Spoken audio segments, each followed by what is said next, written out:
¿Qué tal, estimados memoristas? ¿Cómo están? Me da mucho gusto platicar con ustedes y también hacerles otro tutorial más. En este tutorial vamos a ver cómo se realizan las preguntas guías, que son muy importantes porque luego estas preguntas, las preguntas guías, nos van a servir para armar nuestro marco conceptual que viene más adelante. Entonces el video es sobre preguntas guías.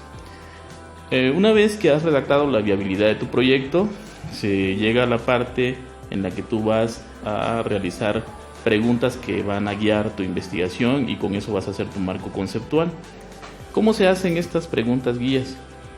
Viendo tu tema, tienes que observar el contenido de tu tema y ver qué disciplinas o qué materias intervienen en ellas. Si por ejemplo si es administración de empresas, tendríamos que hablar de administración de empresas. Un campo, por ejemplo el campo A podría ser administración de empresas, ¿sí?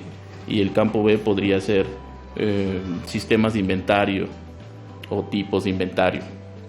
Si es de diseño gráfico, un campo podría ser el diseño gráfico, y si el proyecto es un libro, el otro campo, el campo B, tendría que ser el diseño editorial.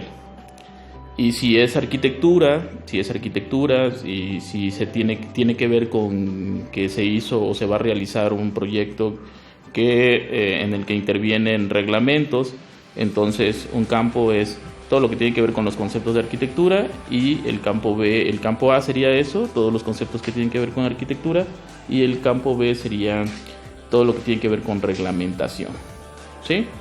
Cuando nosotros identificamos los campos, es muy importante identificarlo. Otro ejemplo, para que no se me vaya, si es de pedagogía, tendríamos que estar hablando de qué es la pedagogía.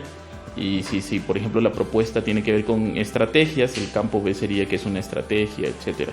A cada campo se le van a hacer una serie de preguntas. Mínimo, cada campo debe tener alrededor de 10 preguntas como tal, mínimo. Y a cada campo, por ejemplo, se le pregunta.